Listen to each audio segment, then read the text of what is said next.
Okay. अब हम Monday को मिलेंगे और मंडे को नया टॉपिक स्टार्ट करेंगे, राइट? सो उससे पहले लेट्स चेक कि किसने किसने होमवर्क किया है एंड क्या क्या सॉल्यूशंस है, किसके आंसर करेक्ट आए हैं।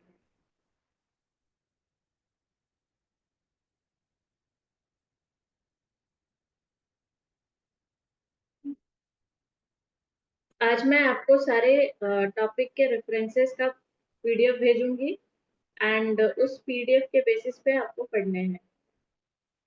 क्लियर है? सो व्हाट हमने क्या क्या अभी समरी में पढ़ा था, मैं समरी बता देती हूँ। हमने क्या क्या पढ़ा था। हमने टाइप सेट क्या होता है सेट पढ़ लिया, सेट के ऑपरेशन पढ़ लिया, elements, membership, types, union, intersection, differences, सारी चीजें पढ़ ली। डी मॉर्गन्स लॉ पढ़ लिया, एसोसिएटिव, कम्यूटेटिव, सारे लॉज पढ़ लिए। आई होप आप सभी ने उसको एक पेज में लिख लिया होगा। अब वो मैंने इसलिए आपको बताया वो क्यों इम्पोर्टेंट है, ये आपको लास्ट लेक्चर इस लेक्चर के एंड में समझ में आएगा। ओके। सो हमारा क्वेश्चन क्या था? First question. ओके। हमारा क्वेश्चन क्या था? Homework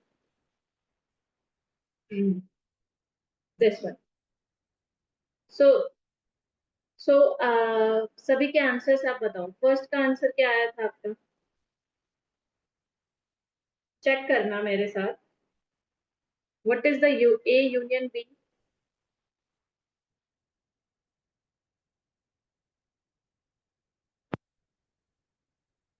okay, good Yashi. सिर्फ यशी ने किया है और सभी ने नहीं किया है?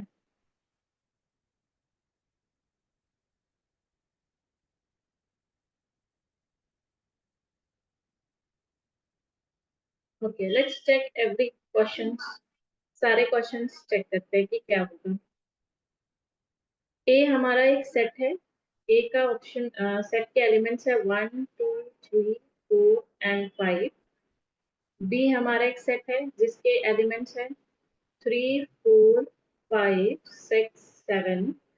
एंड सी हमारा एक एलिमेंट है जिसके सेट है जिसके एलिमेंट्स है 1 8 एंड 9। पहला हमें क्या चेक करना था? पहला चेक करना था ए यूनियन बी। यूनियन का मतलब क्या होता है? सभी को जोड़ दो। सभी को जोड़ो और डुप्लीकेसी हटा दो। जो भी डुप्लीकेट है एलिमिनेट करो। तो सभी को कंबाइन कर दो, ए यूनियन बी। ए क्या है? 1 2 3 4, 1 2 3 4 5। बी क्या है? 3 4 तो नहीं होगा क्योंकि ये डुप्लीकेट हो जाएगा, तो एक ही बार लिखना है हमें। 6 7, तो ए यूनियन बी क्या हो जाएगा? 1 2 3 4 5 6 7। क्लियर है? नाउ ये तो बहुत इजी था। नाउ सेकंड पे आते हैं। सेकंड क्या बोल रहा है? सेकंड हमें निकालना था A intersection B. What is the meaning of intersection? ये दोनों में जो कॉमन एलिमेंट है उसको लिखना था। तो ए और बी में कॉमन एलिमेंट क्या है? ये 3। सेकंड कॉमन एलिमेंट क्या है? ये 3 3 4 4 5 5। ए एंड बी में कॉमन एलिमेंट क्या है? 3 4 5। तो इसका आंसर क्या होगा? Element B 4 5। Correct. And third, third है ए कॉम्प्लीमेंट इंटरसेक्शन बी। ये टिपिकल है। इसको कैसे करना है? इसको करने से पहले आप जब भी ऐसा क्वेश्चन आपके एग्जाम में आए तो सबसे पहले आप एक यूनिवर्सल सेट बना लो। यूनिवर्सल सेट कैसे बनेगा? जैसे हमारे पास एलिमेंट कितना है? 1 2 3 4 5 6 7 8 0 1 8 9। यानी कि जो हमारा यूनिवर्सल सेट बनेगा वो बनेगा 0 1 2 3 4 5 6 7 8 9। यही है यूनिवर्सल सेट। इन्हीं में से चूज कर रहे हैं। सेट ए भी निकल रहा है, इसी में से सेट बी निकल रहा है, इसी में से सेट सी निकल रहा है। तो मैंने एक यूनिवर्सल सेट फॉर्म कर लिया। नाउ अब बोल रहा है A complement. A complement means A को छोड़ दो। ए को छोड़ दो। ए को छोड़ने के बाद क्या बच रहा है? ए क्या है आपका? 1 2 3 4 5। यूनिवर्सल सेट में से ए को एलिमिनेट कर दो। यानी कि 1 2 3 4 5 को एलिमिनेट कर दिए तो ए कॉम्प्लीमेंट आ गया आपका 0 6 7 8 9। ये ए कॉम्प्लीमेंट आ गया। अब क्या कह रहा है, इसका इंटरसेक्शन बी से कर दो। बी क्या है, 3 4 5 6 7। नाउ अभी आपको क्या दिख रहा है, कोई कॉमन एलिमेंट दिख रहा है इसमें से? इंटरसेक्शन का मतलब क्या होता है, कोई कॉमन एलिमेंट। कॉमन एलिमेंट क्या है, 6 7 6 7। यानी कि ए कॉम्प्लीमेंट बी का intersection, A complement intersection B आपका आएगा 6 and 7। Very good Yashi, very good, yes. Now third, third one is what? Third को सॉल्व करते हैं। थर्ड को नीचे करती हूँ मैं। थर्ड हो गया। Fourth, fourth one is what? B complement intersection B.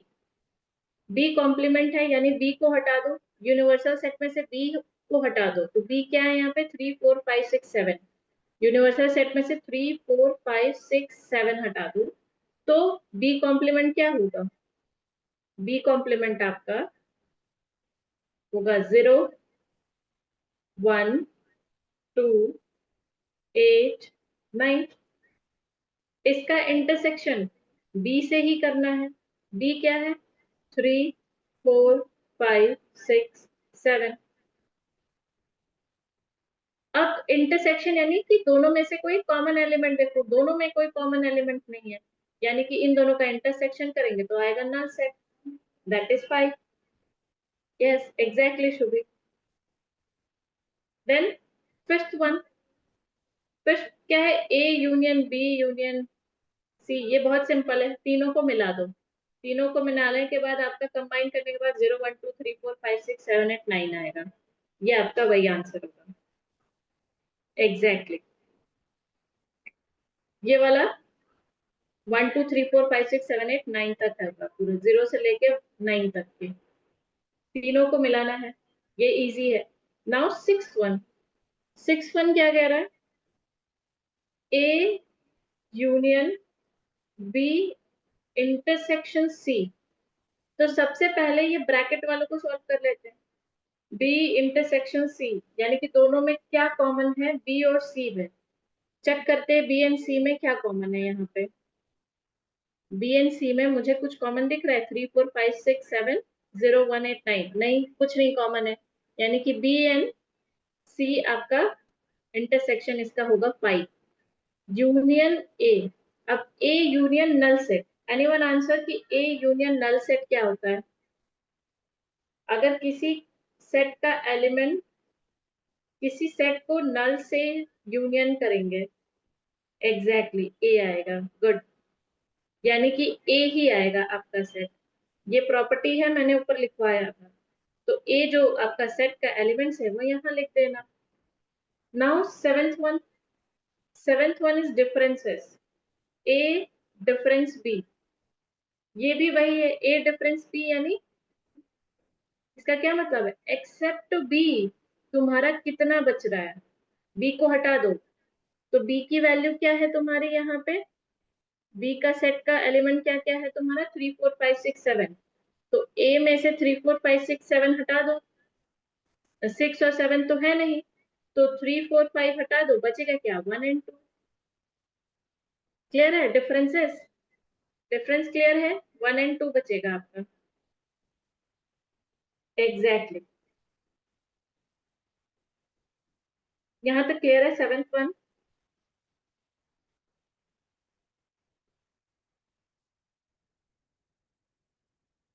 Now इसको इरेज कर देती हूँ, यही लिख देती हूँ, ज्यादा नहीं।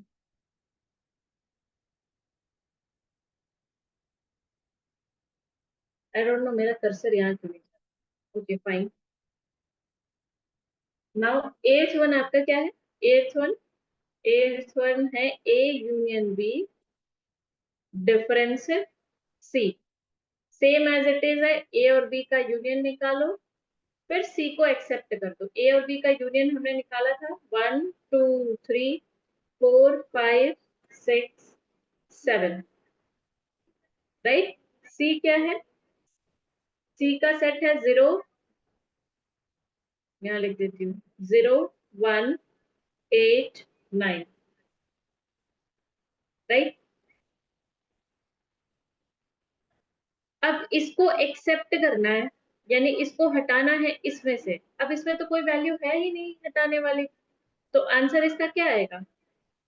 इसका आंसर आएगा 1 2 3 4 5 6 7, यानी कोई वैल्यू ही नहीं है ना, सी की कोई एलिमेंट ही नहीं है ए यूनियन बी में।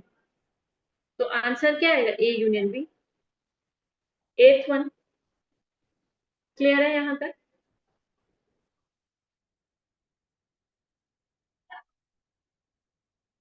Now last one, last one है आपका B intersection C. B intersection C means, ma'am एक भी तो नहीं आएगा। एक, एक क्यों नहीं आएगा? हाँ सॉरी, एक नहीं आएगा, हाँ एग्जैक्टली एक है ना इसके अंदर एलिमेंट, हाँ एक नहीं आएगा। गुड, एक नहीं आएगा। अरे बाप रे, इतना बड़ा आ गया। यहाँ के आंसर में एक नहीं आएगा, क्योंकि सी एलिमेंट में वन है, तो ये एलिमिनेट हो जाएगा, ये हट जाएगा। और आपका आंसर आएगा 2 3 5 4, 2 3 5 6 7। फोर भी आएगा, फोर भी कहाँ गया? फोर, फोर भी आएगा। Okay, good Yeshi.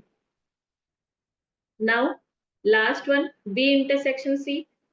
बी और सी में कॉमन एलिमेंट ढूंढ लेते हैं। बी एंड सी में कॉमन एलिमेंट क्या है भाई? 3 4 5 6 7 0 1 8 9, कोई भी कॉमन एलिमेंट नहीं है। जब दोनों में कोई कॉमन एलिमेंट नहीं है तो बी एंड सी का इंटरसेक्शन हो जाएगा 5। क्लियर है? इसका इंटरसेक्शन हो जाएगा 5। And then last one, last one क्या है? लास्ट वन क्या है क्वेश्चन में? मैंने यहाँ लिखा नहीं है।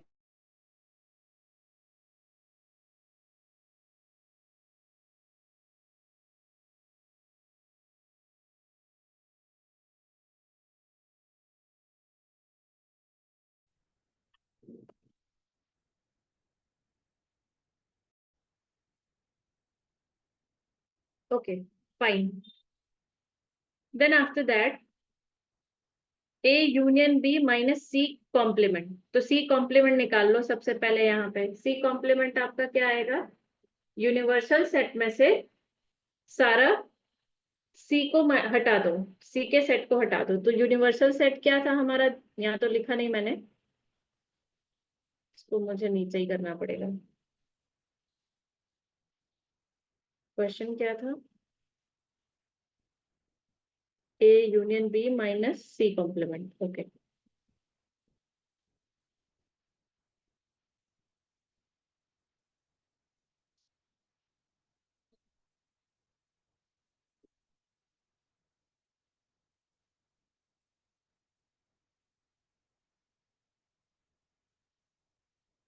जस्ट अ मिनट, मैं इसको इरेज कर दूं।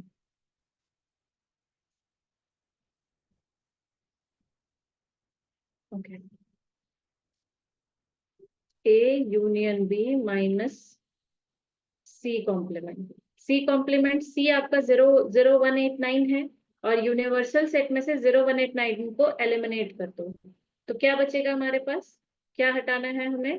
0 1 8 9।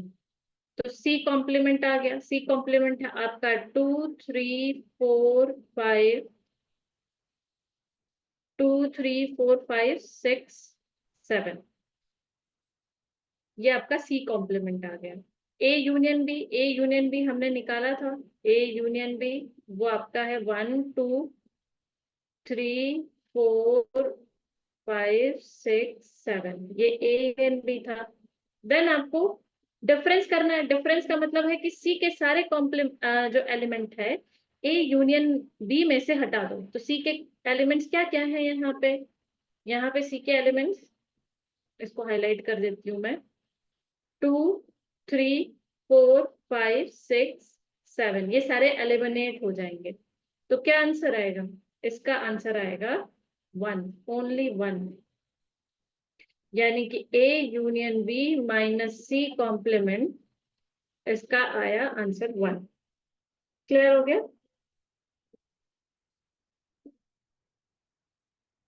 ये होमवर्क था, आई होप सबका ऐसे ही आया होगा आंसर। आया था?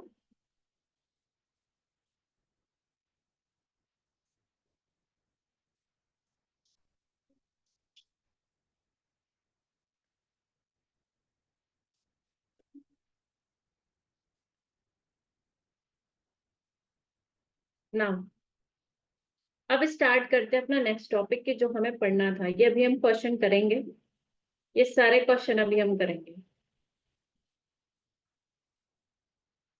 सो अब आज की क्लास में हमें क्या पढ़ना है? Number of elements in a set. Number of elements in a set साथ में लिखते भी जाओ, ठीक है? नंबर ऑफ एलिमेंट्स, ऐसे क्या होगा, बोर नहीं होगे, नहीं तो पता चला बोर हो जाओगे। Number of elements in a set. कोई बात नहीं अजय, नेक्स्ट टाइम बना लेना, अभी होमवर्क और मिलेगा। Number of elements in a set को क्या मतलब, कि सेट के अंदर कितने नंबर ऑफ एलिमेंट्स हैं, ये ये बताता है नंबर ऑफ एलिमेंट्स। और इसको लिखते कैसे हैं? उसको एन ए लिख करके लिखते हैं। इसका क्या मतलब होता है? ये जस्टिफाई करता है, this is just the count of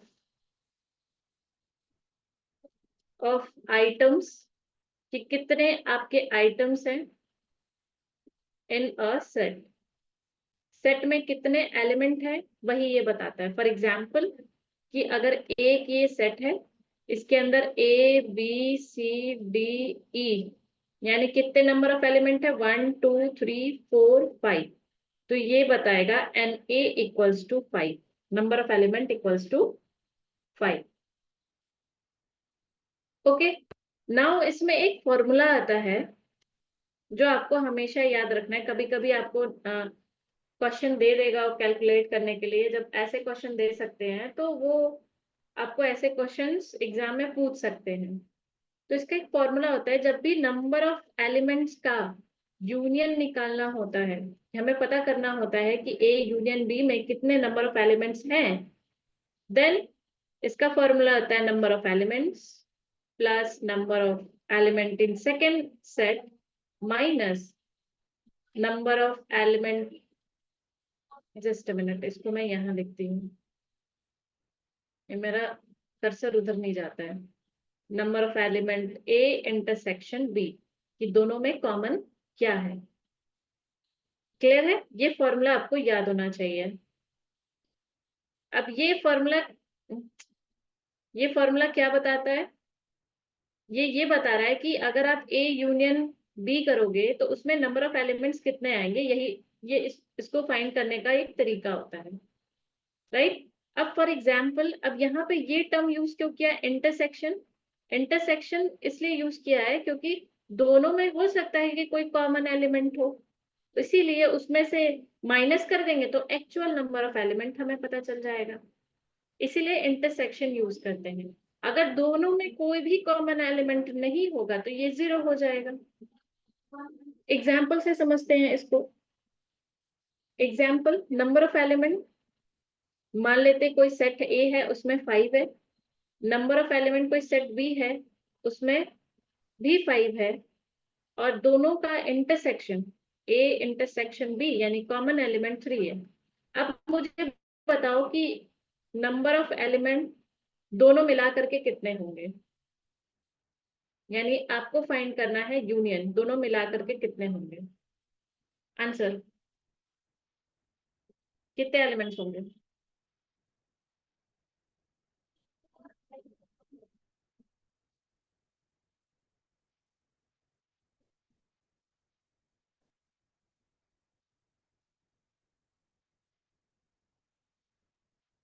जल्दी गाइस। 7। Very good. कैसे 7 होंगे? कि number of element plus number of element in B minus ये वाला, यही वाला फॉर्मूला यूज करना है हमें। तो दोनों में कॉमन क्या है? A intersection B. दोनों का फॉर्मूला यूज किया। ए सेट में 5 एलिमेंट्स है, बी सेट में भी 5 एलिमेंट्स है, और दोनों में कॉमन एलिमेंट्स है 3। तो देन 10 माइनस 3 इक्वल्स टू 7। यानी यानी A union B is 1 2 3 4 5 6 7 elements है इसके अंदर। क्लियर है यहाँ तक?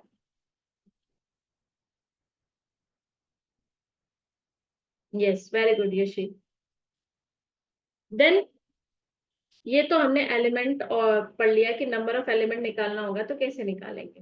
देन इसके अंदर एक और टर्म आता है इस थ्योरी में। एक होता है ordered pair. Ordered pair.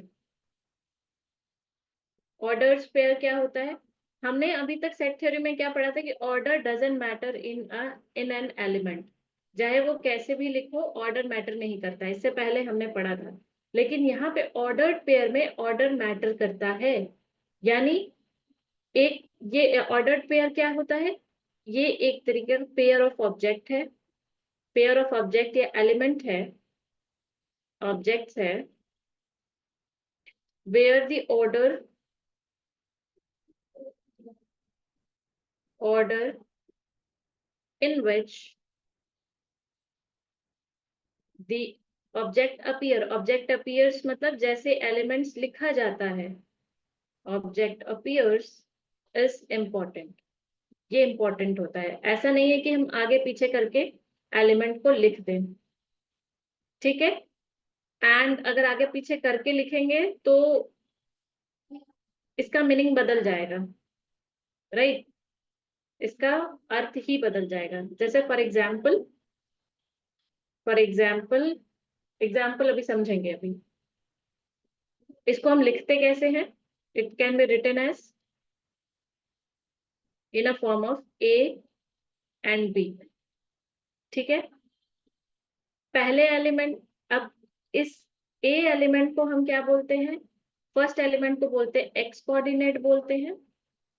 Coordinate, ये बस जान लो कि ये होता क्या है।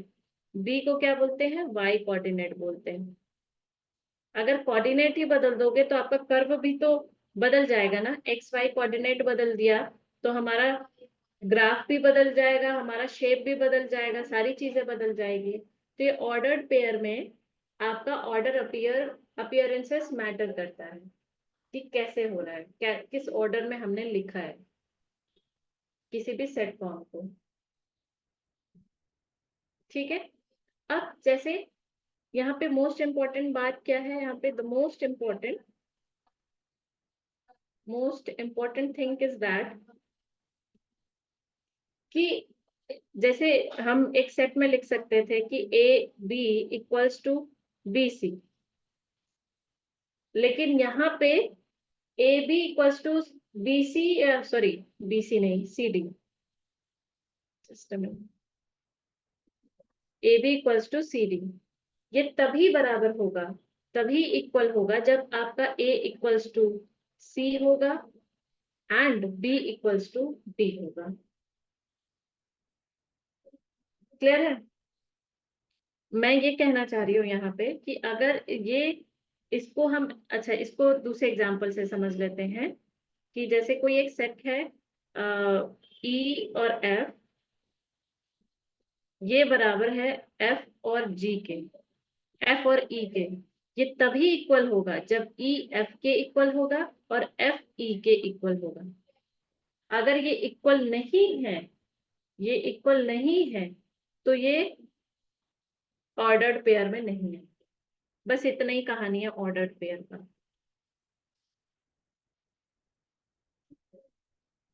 बस इतना ही आप जानो, ऑर्डर पेयर का मतलब होता है जहाँ पे ऑर्डर मैटर करता है।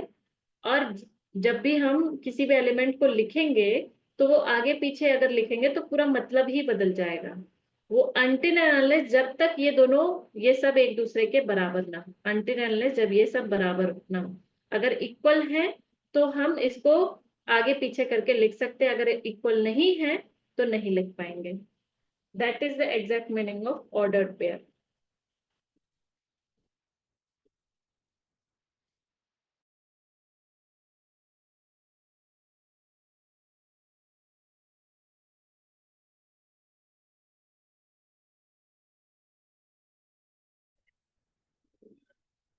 Just a minute. I don't know why it is happening again and again in my tab. I have to see this.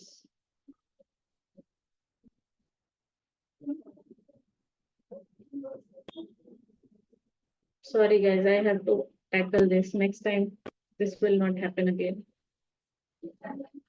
Okay. Last topic क्या है ये? Cartesian product. अब ये कार्टेशियन प्रोडक्ट का मतलब क्या होता है कि जब कोई भी फंडामेंटल ऑपरेशन हम कर रहे हैं जिससे एक नया सेट बनाया जा रहा है, ठीक है, जैसे दो सेट को मिला करके मैं एक नया सेट बना रहे हैं, तो इसी को हम बोलते हैं कार्टेशियन प्रोडक्ट। इसका एग्जैक्ट मीनिंग क्या है कि ये एक फंडामेंटल ऑपरेशन है, फंडामेंटल ऑपरेशन है, ऑपरेशन यानी सेट का ऑपरेशन है, that create a new set, that create a new set.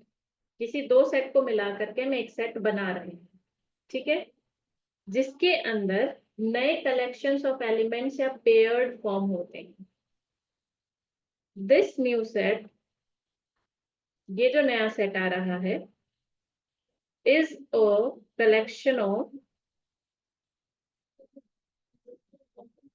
All possible ordered pair, ordered pairs you can form, मतलब हम कितने भी ऑर्डर्ड पेयर फॉर्म कर सकते हैं एलिमेंट के। इसीलिए मैंने ऑर्डर्ड पेयर आपको बताया कि क्या होता है, कैन फॉर्म, कि कितने भी आप ऑर्डर पेयर बना सकते हो। कहाँ चला गया? ओके, ठीक है। अब इसको करने का तरीका कैसे है कि अगर आपको किसी दो सेट का कार्टेशियन प्रोडक्ट निकालने को दे दिया जाए तो आप इसको करोगे कैसे, एग्जाम्पल के तौर से समझते हैं। इसको हम a मल्टीप्लाइड b लिखते हैं।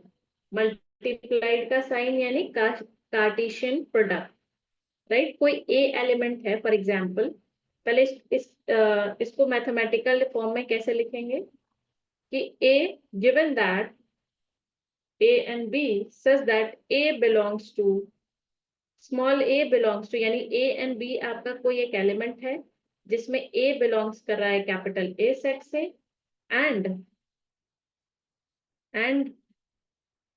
b बिलोंग कर रहा है, स्मॉल b बिलोंग्स कर रहा है कैपिटल B सेट से। ये ऐसे लिखे हुए आते हैं कार्टेशियन सेट्स।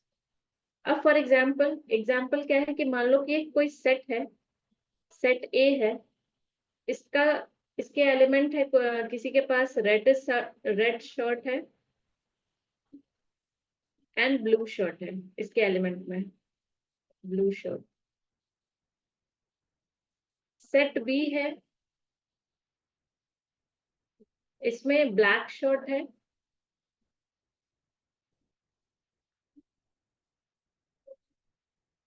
एंड जीन्स है। अब हमें ए मल्टीप्लाइड बी निकालना है, कार्टेशियन प्रोडक्ट। तो इसको निकालने का तरीका क्या है कि फर्स्ट एलिमेंट का फर्स्ट एलिमेंट से मल्टीप्लाई करो सबसे पहले, मतलब लिखो एक सेट फॉर्म करो, रेड शर्ट ब्लैक शर्ट बना पहले, देन इसको ऐसे पेयर्ड में लिखो, देन सेकंड क्या बनेगा आपका, पहला एलिमेंट दूसरे सेट के दूसरे एलिमेंट से, पहला एलिमेंट दूसरे सेट के दूसरे एलिमेंट से, यानी रेड शर्ट का जीन से, ये एक आपका एलिमेंट बना। देन ब्लू शर्ट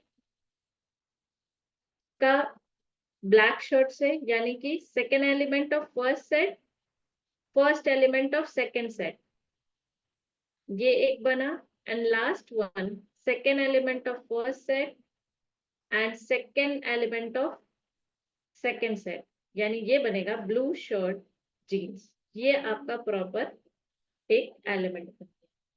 इसी को हम बोलते हैं आपका कार्टेशियन प्रोडक्ट। ये समझ में आया? कार्टेशियन प्रोडक्ट इंपॉर्टेंट है।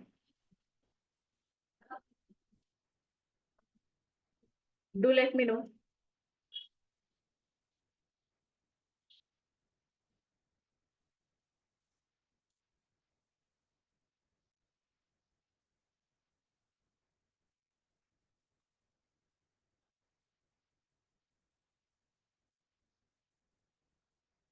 रिएक्शन तो कर दो, थम्स अप कुछ तो बता दो मुझे।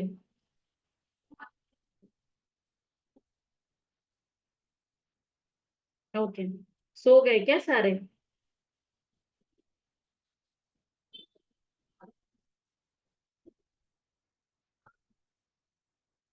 हम्म,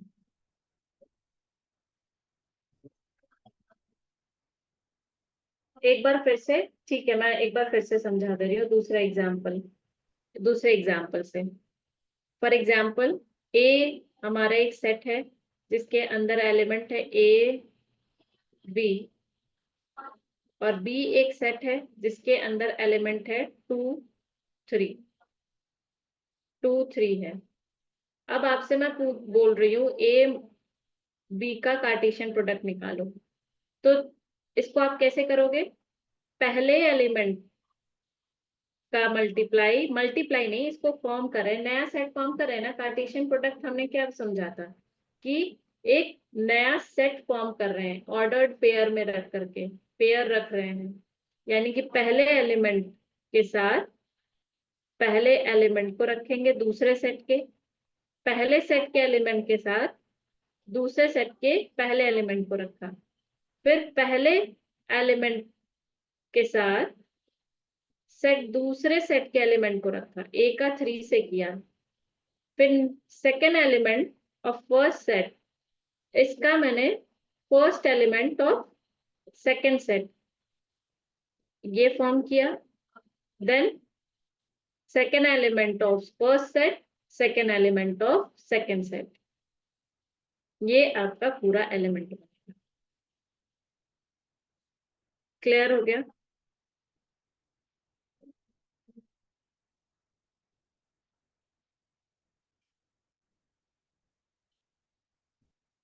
अजय, क्लियर हुआ? ओके। हाँ, इसी को कार्टेशियन प्रोडक्ट बोलते हैं। अब इसमें कुछ प्रॉपर्टीज है जो आपको ध्यान में रखना है। क्या क्या प्रॉपर्टीज है? क्या क्या प्रॉपर्टीज है? फर्स्ट प्रॉपर्टी ये है कि a multiplied by b is not equals to b multiplied by a। ठीक है, ये पहली प्रॉपर्टी है कि अगर रिवर्स करके कार्टेशियन प्रोडक्ट निकालोगे किसी दो सेट का तो ये बराबर नहीं आएगा। ये इसी को चेक कर लेना एक बार रिवर्स करके, देखना कि तुम्हारा वैल्यू, तुम्हारा जो एलिमेंट है वो इक्वल नहीं आएगा। राइट? पहली प्रॉपर्टी। और सेकेंड प्रॉपर्टी क्या है कि number of elements easy to calculate. इसके अंदर इजी है कैलकुलेट करना। अब इसको कैसे कैलकुलेट करेंगे? जैसे मैं आपसे पूछ रही हूँ कि ए क्रॉस बी, यानी बताइए आप। तो आपको पता है कि नंबर ऑफ एलिमेंट आपका ए में मान लो दो है, और नंबर ऑफ एलिमेंट आपका बी में थ्री है। तो इन दोनों को मिला करके आपका नंबर ऑफ एलिमेंट कितना बनेगा? टू इंटू थ्री, यानी टोटल नंबर ऑफ एलिमेंट कितने बनेंगे? सिक्स बनेंगे। ये आपका बहुत इजी है निकालना कार्टेशियन प्रोडक्ट। क्लियर हुआ यहाँ तक? So this is all about set theory. जितना एग्जाम के पर्सपेक्टिव से इंपॉर्टेंट था मैंने आपको सारा सेट थ्योरी के बारे में बता दिया। नाउ एक क्वेश्चन कर लेते हैं। अगर थ्योरेटिकल फॉर्म में सेट थ्योरी को करने को आया या फिर डिस्क्रिप्टिव फॉर्म में, तो उसको हम कैसे करेंगे? यहाँ तक समझ में आया सभी को?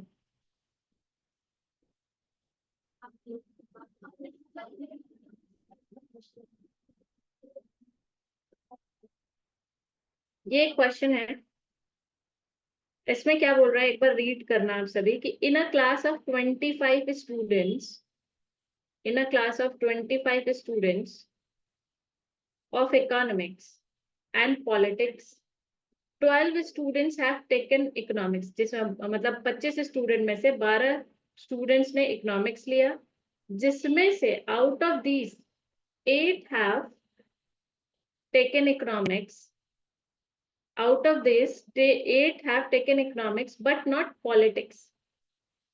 इस मतलब इन सब में से, टोटल में से 8 ने इकोनॉमिक्स लिया लेकिन पॉलिटिक्स नहीं लिया। Find the number of students who have taken economics and politics, दोनों economics and politics दोनों लिया, and those who have taken politics but not economics। यह रीजनिंग का क्वेश्चन लग रहा है, इसको कैसे निकालेंगे? टाइम दूं, करोगे? चलो मैं रिकॉर्डिंग स्टॉप करती हूँ, देन आपको मैं 2 मिनट का टाइम देती हूँ, एक बार ट्राई करूँ।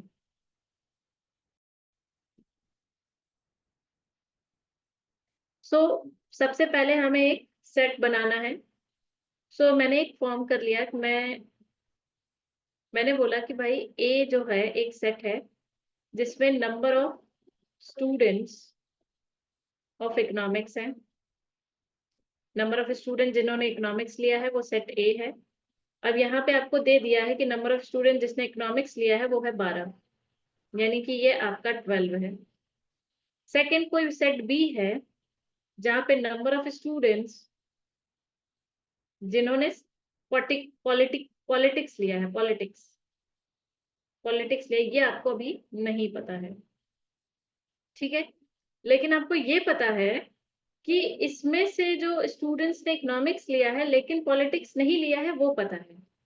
मैं क्या बोल रही हूँ, इकोनॉमिक्स तो लिया है लेकिन पॉलिटिक्स नहीं लिया है, यानी कि ये पता है 8 इकोनॉमिक्स लिया है। इंटरसेक्शन क्यों कर रहे हैं, क्योंकि दो कॉमन है, इंटरसेक्शन का मतलब दोनों ने लिया है, ठीक है। यहाँ बोल क्या रहा है कि इकोनॉमिक्स तो लिया है लेकिन पॉलिटिक्स नहीं लिया है, तो यानी बी कॉम्प्लीमेंट हो गया, बी को छोड़ के, पॉलिटिक्स को छोड़ के। तो ये आपको कितना दिया है, 8 दिया है। क्लियर? अभी आपको निकालना क्या है, दोनों ने क्या लिया है, यानी कि ए इंटरसेक्शन बी आपको ये फाइंड करना है। सेकंड बोल रहा है कि पॉलिटिक्स लिया है लेकिन इकोनॉमिक्स नहीं लिया है, यानी कि पॉलिटिक्स लिया है, इकोनॉमिक्स नहीं लिया है, यानी ए कॉम्प्लीमेंट, इकोनॉमिक्स को छोड़ करके। ये फाइंड करना है अभी आपको। क्लियर है? तो सबसे पहले हम ये पता करते हैं कि कितने लोगों ने पॉलिटिक्स लिया है। तो इसको फाइंड करने का तरीका, इसको फाइंड करने का क्या है, हमने एक फॉर्मूला बिल्डअप किया था। क्या बिल्डअप किया था, दोनों वाला, union B equals to N A plus N B minus N intersection B. ठीक है, ये फॉर्मूला हमने यूज किया था, पहले बताई थी। तो आपको पता है दोनों कितने टोटल नंबर ऑफ स्टूडेंट्स हैं जिन्होंने दोनों लिया है, वो 25 है। मतलब टोटल नंबर ऑफ स्टूडेंट्स कितने हैं मिला करके, वो है 25, राइट।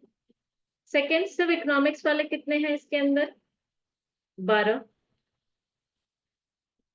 राइट। आपको ये नहीं पता कि पॉलिटिक्स वाले कितने हैं, लेकिन आपको ये पता है, आपको क्या पता है, इंटरसेक्शन कि दोनों लिया है, ये तो निकालना है, just a minute. Okay okay, इससे पहले तो इंटरसेक्शन निकालना है ना हमें, वेट अ मिनट, हमें इंटरसेक्शन फाइंड करना है। ओके फाइन, इसी फॉर्मूले से हो सकता है। Okay. हमें ये पता है कि इकोनॉमिक्स के स्टूडेंट्स कितने हैं। ओके, इसको मैं लिख दूं फिर आपको मैं समझा रही हूँ। ये क्या है कि इकोनॉमिक्स के कितने स्टूडेंट्स हैं। दूसरा ये बता रहा है कि इकोनॉमिक्स के स्टूडेंट्स में से कुछ ने सिर्फ इकोनॉमिक्स लिया, पॉलिटिक्स नहीं लिया, कुछ ने दोनों लिया है। ये हमें दोनों फाइंड करना है।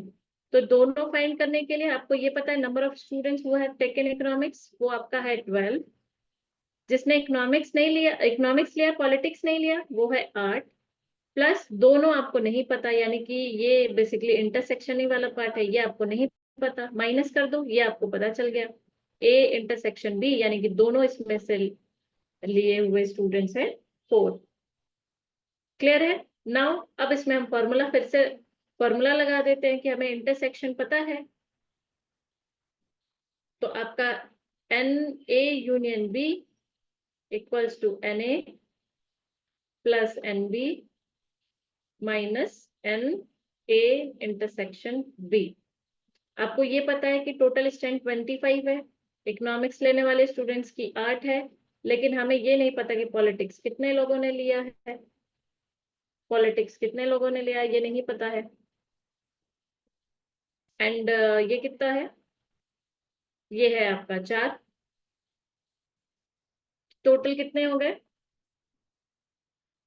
कुछ मैं गड़बड़ कर रही हूँ क्या यहाँ पे।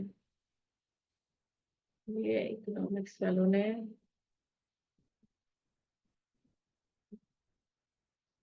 जस्ट अ मिनट गाइस, मुझे लग रहा है मैं कुछ गलती कर रही हूँ।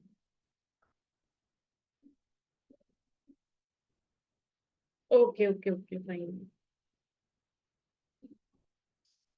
डिलीटेड, सारी डिलीट करो, मैं क्या बता रही हूँ।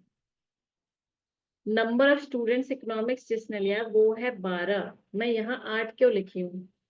वही मैं सोच रही हूँ क्या गलती हो रहा है। मैं भी साथ में ही कर रही हूँ ना। ये कितने हैं नंबर ऑफ स्टूडेंट जो सिर्फ इकोनॉमिक्स लिया है, वो है 12। किसी ने बताया भी नहीं मुझे।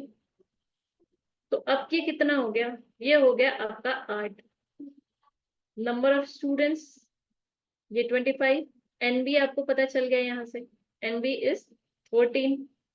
यानी कि नंबर ऑफ स्टूडेंट जिन्होंने सिर्फ पॉलिटिक्स लिया हुआ है वो है 13। 13 नहीं, कितना हुआ, ये माइनस करो, 17 17। तो मेरा दिमाग लॉकडाउन में जा रहा है।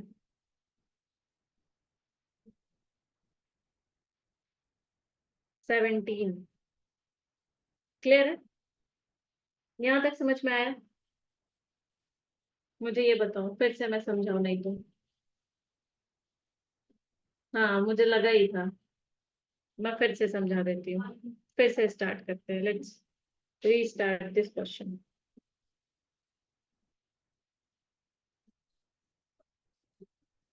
क्वेश्चन में क्या हमें बताना है, क्वेश्चन में ये बीच से डिलीट कैसे हो गया।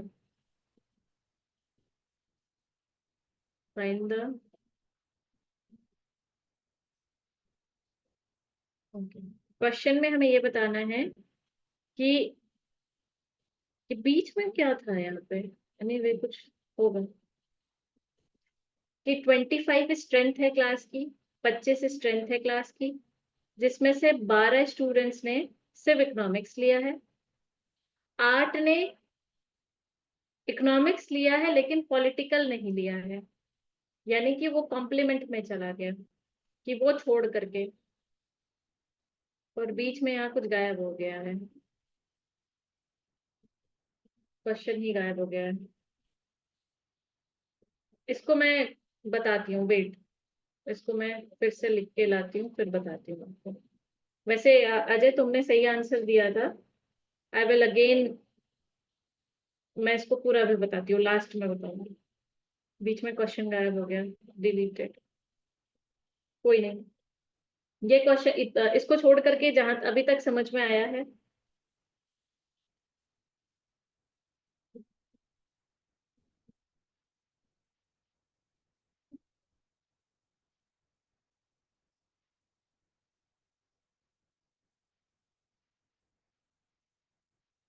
इस क्वेश्चन को आप करो।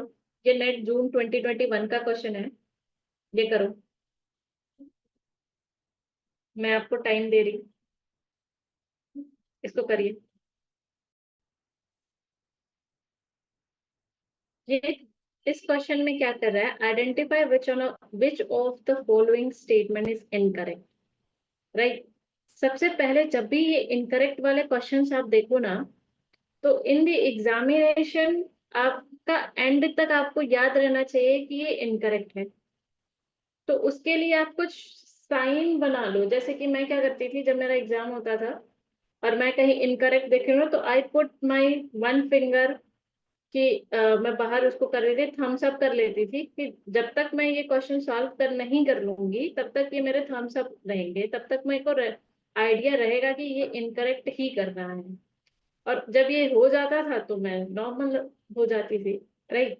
तो इसको हमेशा क्या होता है कि इनकरेक्ट करते करते करते करेक्ट वाले पे टिक लगा देते हैं, ये ब्लंडर मिस्टेक है ये। 2-3 नंबर से ही लोगों का जेआरएफ जो रुक रहा है ना, वो वैसे ही करते हैं, ब्लंडर मिस्टेक। तो सबसे पहले क्या, इनकरेक्ट ढूंढना है। पहला ऑप्शन है intersection of two disjoint set is null set. हमने तो पढ़ा था ना कि कोई दो नल सेट है, अगर उसका इंटरसेक्शन करोगे, सॉरी, दो डिसजॉइंट सेट है जो आपस में मिलता जुलता नहीं है, अगर उनका इंटरसेक्शन करोगे तो वो तो नल सेट आएगा। अब इसका एग्जांपल कैसे समझ लो कि ए कोई सेट है जिसमें ए बी है, बी कोई सेट है जिसमें सी बी है। अब इन दोनों का इंटरसेक्शन करो तो ये तो फाई आएगा। करेक्ट है ये ऑप्शन। सेकंड क्या बोल रहा है, complement of a universal set is a null set. Complement of a universal set, ये मैंने आपको बताया था कि अगर तुम यूनिवर्सल का कॉम्प्लीमेंट निकाल लो, यानी कि पूरे वर्ल्ड की पॉपुलेशन ही हटा दो। एग्जाम्पल मैंने समझाया था कि उत्तर प्रदेश में से उत्तर प्रदेश की पॉपुलेशन ही हटा दोगे तो क्या बचेगा, कुछ नहीं बचेगा, फाइव। यानी कि ये वाला भी स्टेटमेंट करेक्ट है। Now come to third statement, if X intersection, if x intersection y is a phi, then x minus y is not equals to x। ये करेक्ट है कि इनकरेक्ट है? यानी बोल रहा है कि x और y में दोनों में कोई चीज तो कॉमन है नहीं, यानी कि ये फाई है, यानी कि ठीक है, दोनों में कोई कॉमन नहीं है। तो अगर हम x को हटा दें, एक्सेप्ट x, तो क्या ये x के बराबर नहीं होगा? इसको चेक करते हैं, इसको चेक कैसे करते हैं, जस्ट एग्जाम्पल। ये तो बहुत सिंपल है, जैसे देखो, x हमारा कोई टर्म है, एलिमेंट है, इसके अंदर एलिमेंट है 1 2 3, y एक एलिमेंट है जिसके अंदर 4 5 6 है, एंड देन इसका इंटरसेक्शन करोगे तो पाई आ रहा है, यानी कि दोनों में कोई कॉमन एलिमेंट नहीं है। और जब इसका डिफरेंस निकालोगे यानी एक्सेप्ट y, तो क्या बचेगा, सिर्फ x बचेगा ना। एक्सेप्ट y को छोड़ दो, y को हटा दो, यूनिवर्सल सेट बनाओ। सबसे पहले यूनिवर्सल सेट हमने बनाया, बना 1 2 3 4 5 6, ये आपका यूनिवर्सल सेट बना। एक्सेप्ट वाई वाले टर्म को हटा दो, एलिमिनेट करो वाई वाले टर्म को, ये हो गया वाई वाला टर्म है आपका 4 5 6, हटा दो, क्या बच रहा है 1 2 3, 1 2 3, यानी कि ये 1 2 3 बच रहा है। 1 2 3 क्या है, एक्स बच रहा है, एक्स का सबसेट है। तो ये तो सही होना चाहिए, ये पता नहीं क्यों गलत दिया हुआ है, ये सही है, यानी ये वाला तो ऑप्शन इनकरेक्ट हो गया। देन लास्ट चेक करते हैं, लास्ट वाले ऑप्शन को। लास्ट वाले में भी आप टर्म यूज करो ना कि x इक्वल्स टू 1 2 3 है और y इक्वल्स टू 4 5 6 है, ठीक है। x डिफरेंस y, यानी कि x को छोड़ करके, y को छोड़ करके x के पास क्या बचेगा, y को हटा दो इसमें से, यूनिवर्सल सेट में से, तो 1 2 3 बच रहा है, यानी कि x बच रहा है, अभी यहाँ पे निकाला था हमने। और ये y के ऊपर जो बार लगा हुआ है ना, ये बार कॉम्प्लीमेंट है, इसको हम कॉम्प्लीमेंट बोलते हैं। ये कुछ नहीं है, ये कॉम्प्लीमेंट है। कॉम्प्लीमेंट को कई तरीके से लिख करके आएगा, ऐसे भी लिख करके आ सकता है, ऐसे भी लिख करके आ सकता है, तो ये कॉम्प्लीमेंट है, ठीक है। तो x का कॉम्प्लीमेंट, y का कॉम्प्लीमेंट क्या होता है, y का कॉम्प्लीमेंट, y को हटा दो तो बच क्या रहा है y 1 2 3 यही बच रहा है। अब इसका इंटरसेक्शन 1 2 3 से करोगे तो 1 2 3 ही बचेगा ना, यानी कि x ही आएगा। तो यानी कि ये दोनों बराबर हो गए, LHS इक्वल्स टू RHS, तो ये सही है। ऑप्शन डी समझ में आया?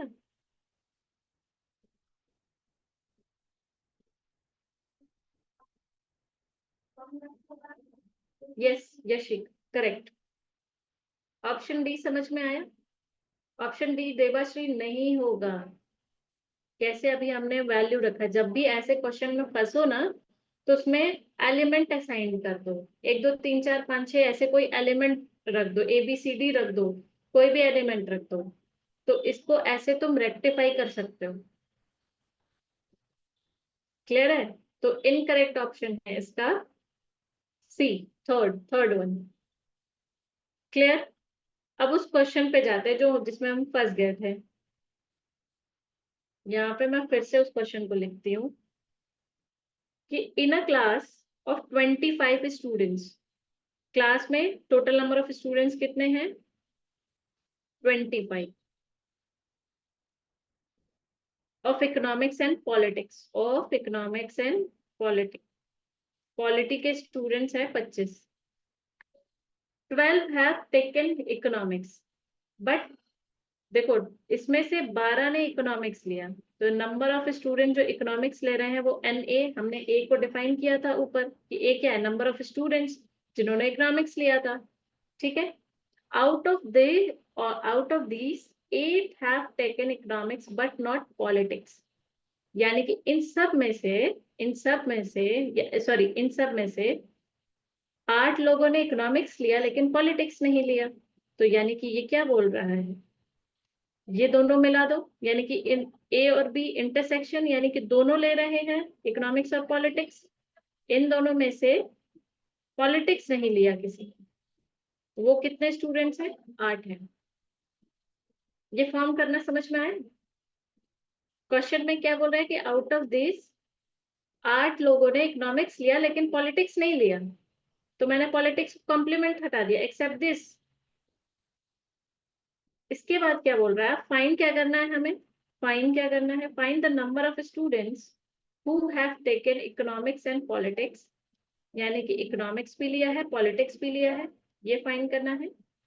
And those have taken politics but not economics, जिसने इकोनॉमिक्स लिया है, इकोनॉमिक्स नहीं लिया है लेकिन पॉलिटिक्स लिया है, यानी पॉलिटिक्स लिया है, इकोनॉमिक्स नहीं लिया है, तो इकोनॉमिक्स को कॉम्प्लीमेंट में डाल दो। ये दोनों फाइंड करना है। ट्राई करोगे ये क्वेश्चन? ट्राई करना ऐसे निकालने का। ट्राई करोगे कि बता दूं?